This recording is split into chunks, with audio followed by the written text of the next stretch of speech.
हर खबर पर होगी आपकी पकड़। डाउनलोड कीजिए ABP live app. PM Modi आज देश में 3 कोविड वैक्सीन केंद्रों का दौरा करेंगे। अहमदाबाद के बाद हैदराबाद और फिर पुणे जाएंगे। कोरोना वैक्सीन की तैयारियों की करेंगी समीक्षा। मोदी सुबह 9:30 बजे अहमदाबाद के जायडस बायोटेक पार्क पहुंचेंगे। दोपहर को हैदराबाद के भारत बायोटेक और फिर शाम को 4:30 बजे पुणे के सीरम इंस्टीट्यूट जाएंगे। कोई बड़ा ऐलान मुमकिन। जायडस कैडिला ने जायडस डी नाम से बनाई वैक्सीन। भारत बायोटेक और आईसीएमआर ने मिलकर स्वदेशी को वैक्सीन तैयार की है। सीरम ने ब्रिटिश कंपनी एस्ट्राजेनेका और ऑक्सफोर्ड की कोविशील्ड के साथ की है साझेदारी।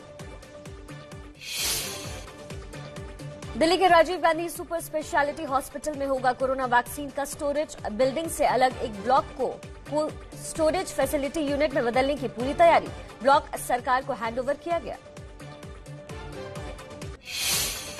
भोपाल के प्राइवेट पीपल मेडिकल कॉलेज में कोरोना स्वदेशी वैक्सीन के तीसरे फेज का क्लिनिकल ट्रायल शुरू। टीके के लिए करीब 1000 वॉलंटियर्स को बुलाया जा रहा है। भारत में बनेगी रूस की Sputnik V corona vaccine. 10 crore से ज्यादा डोज का होगा उत्पादन। हैदराबाद की फार्मास्यूटिकल फर्म हेट्रो को मिलेगा जिम्मा। डब्ल्यूएचओ ने कहा कोरोना महामारी पर उन्हीं देशों का काबू जहां टेस्टिंग पर दिया जा रहा है जोर। कोरोना के 70% मामले और मौतें सिर्फ 4 देशों में। ब्रिटेन की कोरोना वैक्सीन का फॉर्मूला चुराने की कोशिश। रॉयटर्स की खबर के मुताबिक उत्तर कोरियाई हैकर्स पर शक जताया जा रहा है। कोरोना की वैक्सीन बना रही है ब्रिटिश दवा कंपनी एस्ट्राजेनेका। दिल्ली में पिछले 24 घंटे में कोरोना के 5482 नए मरीज सामने आए। 98 लोगों की मौत भी हुई। 24 घंटे में रिकॉर्ड 64,455 टेस्टिंग का सरकार का दावा। दिल्ली सरकार के डोर टू डोर कैंपेन में शामिल नॉर्थ एमसीडी के 17 टीचर कोरोना संक्रमित पाए गए। मेयर ने मांग की कि पहले सर्वे में शामिल सभी कर्मचारियों और उनके परिजनों का कोरोना टेस्ट करवाएं केजरीवाल सरकार। दिल्ली के स्वास्थ्य मंत्री सत्येंद्र जैन का दावा, दिल्ली में कोरोना के केस अब घट रहे हैं। कहा दिल्ली के पास ऐसी व्यवस्था है कि वो 1 महीने में हर दिल्ली वासी तक वैक्सीन पहुंचा देगी। दिल्ली में बढ़ेगी सीएनजी बसों की संख्या। डीटीसी के बेड़े में 1250 सीएनजी BS6 लो फ्लोर और हाईटेक बसें शामिल होगी। बोर्ड मीटिंग में हुआ फैसला। दिल्ली में प्रदर्शन की मंजूरी मिलने के बाद भी पंजाब के किसान दिल्ली हरियाणा के सिंधु बॉर्डर पर ही डटे। कुछ ही किसानों ने दिल्ली की ओर कूच किया। कृषि कानूनों के खिलाफ प्रदर्शन करते किसानों को दिल्ली में बुराड़ी के निरंकारी ग्राउंड में प्रदर्शन की मिली इजाजत, पर ज्यादातर किसान इस पर अड़े कि सरकार का प्रतिनिधि बॉर्डर पर ही आकर उनसे बातचीत करे। हरियाणा दिल्ली के सिंधु बॉर्डर पर कल किसानों ने किया उग्र प्रदर्शन। पुलिसकर्मियों पर पथराव किया। दिल्ली के टीकरी बॉर्डर पर भी किसानों ने जमकर विरोध जताया। पंजाब हरियाणा के अलावा यूपी में भी किसानों ने बड़ा विरोध प्रदर्शन किया। मेरठ बागपत समेत कई जगह किसानों ने हाईवे जाम किया। आम लोग दिक्कत में दिखे। अकाली दल के हरमीत सिंह कालका और आम आदमी पार्टी के जरनैल सिंह दिल्ली के बुराड़ी के निरंकारी मैदान पहुंचे। किसानों के रहने खाने के बंदोबस्त करवाए। पुलिस ने भी मुआयना किया। दिल्ली के निरंकारी मैदान में नहीं पहुंचे किसान, लेकिन आम आदमी पार्टी ने शुरू कर दी लंगर सेवा। रिठाला के आप विधायक महेंद्र गोयल खाना बांटते नजर आए। कहा 24 घंटे चलेगी सेवा। किसान प्रदर्शन पर आम आदमी पार्टी बोली, केंद्र सरकार किसानों को विरोध प्रदर्शन के लिए उनकी पसंद की जगह दे। किसानों के साथ इस तरह का अहंकारपूर्ण बर्ताव न किया जाए। किसानों का आंदोलन खत्म करने के लिए केंद्र सरकार की ओर से किसी नई पहल की कोई संभावना नहीं। सरकार पहले ही कह चुकी है 3 दिसंबर को बातचीत के लिए आ सकते हैं किसान। किसान प्रदर्शन पर राजनीति हुई और तेज। राहुल बोले किसान सच की लड़ाई लड़ रहे हैं। मोदी सरकार को काले कानून वापस लेने ही होंगे। प्रियंका ने कहा मोदी एक देश एक व्यवहार भी लागू करें। किसान आंदोलन पर पंजाब और हरियाणा सरकार के बीच भी बयानबाजी जारी। खट्टर बोले, आंदोलन से ही नहीं बातचीत से ही निकलेगा हल। अमरिंदर ने कहा, किसानों से गलत व्यवहार कर रही है खट्टर सरकार। बीजेपी ने किसानों को उकसाने में कांग्रेस का हाथ बताया। नकवी बोले, हम कांग्रेस नहीं जो किसानों के लिए नो एंट्री का बोर्ड लगा दे। विधायक दुष्यंत गौतम ने कहा, कांग्रेस की दोहरी नीति को कामयाब नहीं होने देंगे। बिहार तक दिखा किसान आंदोलन का असर। पटना में विधानसभा के बाहर कृषि कानूनों के खिलाफ विपक्ष का प्रदर्शन। सीपीआई विधायक ने कहा कि इस कानून से केंद्र ने किसानों को बर्बाद किया। दिल्ली चलो प्रदर्शन में शामिल होने के लिए निकले पंजाब से और 50,000 किसान। राशन और जरूरी चीजों के अलावा कंबल रजाई होने का दावा। कहा, 3 से 4 महीने का इंतजाम।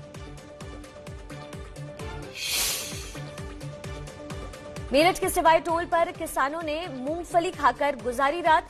भारतीय किसान यूनियन के राकेश टिकैत भी जमे। कहा, किसानों की चिंता का समाधान सरकार को करना ही होगा। यूपी के मंत्री अनिल शर्मा ने किसानों को गुंडा बताया। बोले, यूपी के आम किसान नहीं, कुछ गुंडे प्रदर्शन कर रहे हैं। भारतीय किसान यूनियन ने बयान पर आपत्ति जताई। कहा, किसान अगर गुंडे तो मंत्री केस दर्ज क्यों नहीं कराते। हरियाणा में भिवानी के पास दिल्ली कूच करते किसान की सड़क हादसे में मौत के बाद बढ़ा किसानों का गुस्सा। शव के साथ हाईवे पर धरने पर बैठे। 20 लाख के मुआवजे के साथ परिजन के लिए नौकरी मांगी। पीएम मोदी और ब्रिटेन के पीएम बोरिस जॉनसन के बीच फोन पर हुई बातचीत। कोरोना वैक्सीन, व्यापार और जलवायु परिवर्तन समेत कई मुद्दों पर हुई चर्चा। पीएम ने चक्रवाती तूफान निवार से हुए नुकसान पर तमिलनाडु के सीएम से भी बातचीत की। मृतकों के परिजन को 2-2 लाख रुपए और घायलों को 50,000 की आर्थिक मदद का ऐलान किया। प्रधानमंत्री राष्ट्रीय राहत कोष से दी जाएगी। अनुमान से बेहतर रहे जीडीपी के आंकड़े। दूसरी तिमाही में जीडीपी में 7.5% की गिरावट। पहली तिमाही में आई थी 23.9% की ऐतिहासिक गिरावट। राहुल गांधी का पीएम मोदी पर निशाना। कहा, अर्थव्यवस्था पहली बार आधिकारिक रूप से मंदी में चली गई। 3 करोड़ लोग अभी भी मनरेगा के तहत रोजगार के इंतजार में।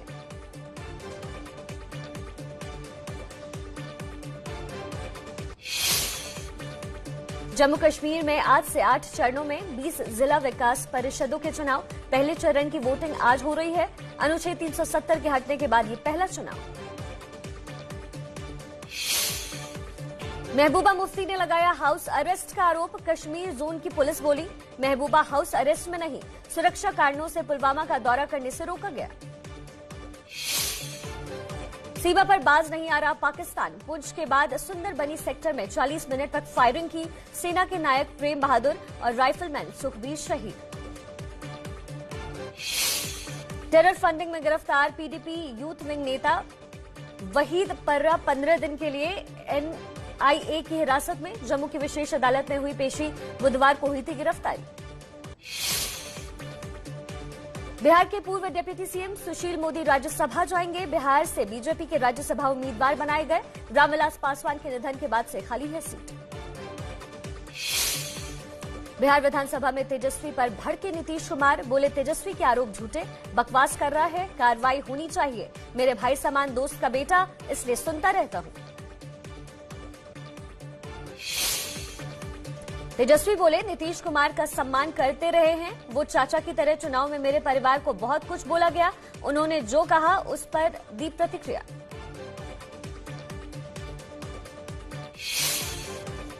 तेजस्वी ने परिवार को लेकर नीतीश पर की थी तीखी टिप्पणी, जिस पर सदन में भारी हंगामा हुआ। बाद में स्पीकर ने तेजस्वी की टिप्पणी को अमर्यादित बताते हुए कार्यवाही से रद्द किया। हैदराबाद निकाय चुनाव में आज योगी बीजेपी उम्मीदवारों के लिए करेंगे प्रचार। रोड शो के बाद जनसभा को संबोधित भी करेंगे। कल अमित शाह भी प्रचार में उतरेंगे।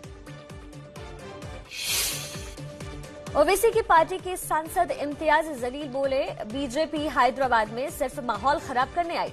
यहां के लोग जानते हैं कौन उनके साथ खड़े। चुनाव है, इसलिए जिन्ना रोहिंग्या याद आ रहे हैं।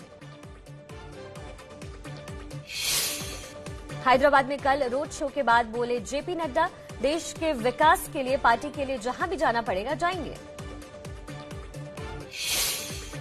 हैदराबाद नगर निगम चुनाव के जरिए दक्षिण भारत में अपनी पकड़ मजबूत करने में जुटी बीजेपी। यही वजह है कि हैदराबाद में बीजेपी ने कई दिग्गज नेताओं को प्रचार में उतारा।